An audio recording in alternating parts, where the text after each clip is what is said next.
Okay, how about Harry Houdini? Well, he died in 1926 from, he used to defy people to punch him in the stomach. And one time when he was punched, he was not poised, he was not aware of it, he was just looking the other way, and that one time killed him. Really? You know, he died. He was a great magician. He was just Houdini, too. Did great tricks, especially the box trick in the water. Did you see Houdini in person? Oh, I knew him.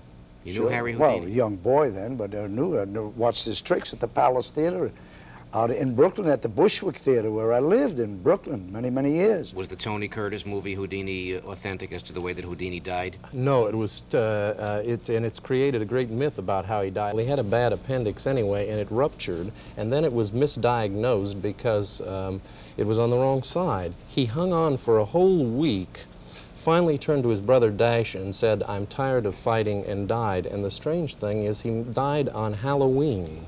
And it's now become National Magic Week, and that's when we celebrate magicians and magic, is the last week in October.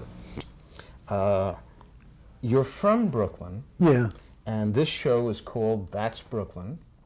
And there's a lot of very funny comedians through the years that are from Brooklyn.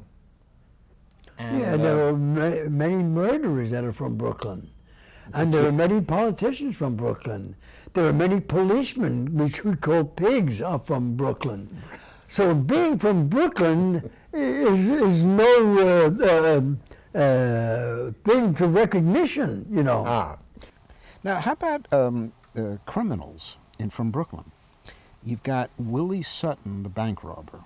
Why'd he ride banks? There's other friends, why'd he rob banks? Because that's where the money was, right? That's right.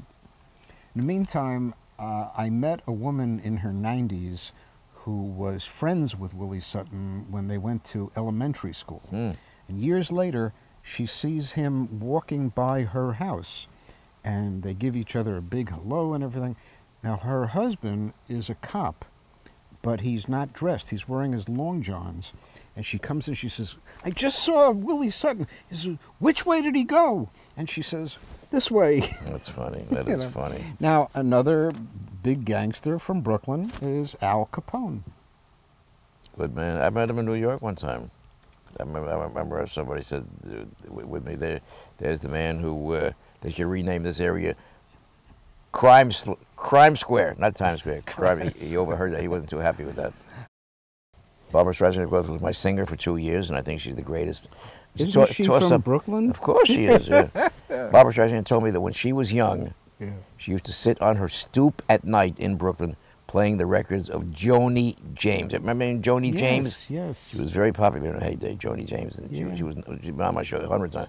But Barbra Streisand used to tell me on there that she was inspired, she was motivated by listening to Joni James records, which is a nice tribute. Well, I'll tell you something about Streisand that nobody knows and nobody cares.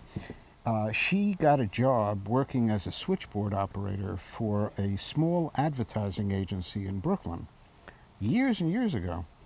And she got fired. And the reason was that she was always on the phone with her girlfriend. No kidding. She didn't do her job.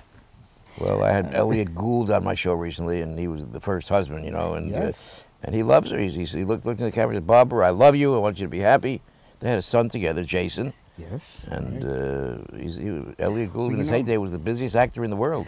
I always liked him, and I remember him from a movie that I saw at the Lowe's Kings. Bob and Ted and Carol and Alice. Yes. Oh, yeah. Now, I know the theater manager from the Kings, Dorothy. Dorothy is now 96. Dorothy told me a story that she wanted to do something to publicize the movie, Bob and Ted and Carol and Alice.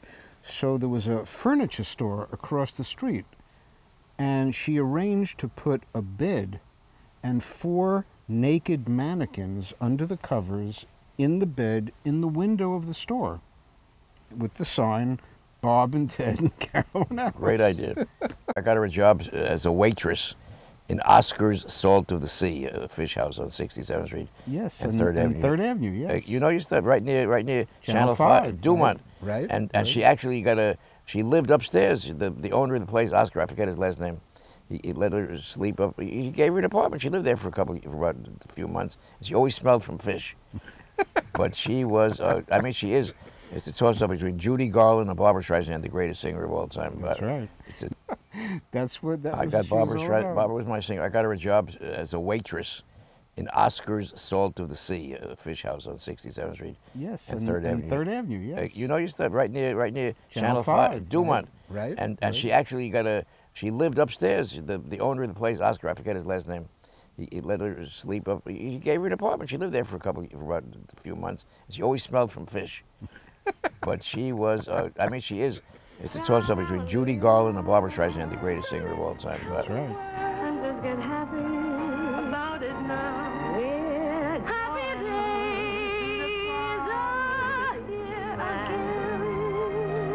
again. I just remembered why I mentioned Channel 5. Because they had TV5, which was a studio when it was Dumont, and they used the electronocam system from Dumont, and they recorded 2 shows. One of them was The Honeymooners, the other one was Sgt Bilko. I went to he was a big racetrack. He was a big gambler. That's He what I've spent every heard, penny. yeah. I went to the track with him about 2 or 3 times. And he was the funniest. He always played the best friend of the hero in every movie. He would always say, "I'll wait for you in the car," something like that. You know, he died young. His wife was named Dorothy Patrick. I knew her very well. But you see, to me, if in real life he was a big gambler and a loser, and on the show, You Never Get Rich, he always had a gimmick. He always was betting on something. So he was really playing himself, only on the show, he was a winner.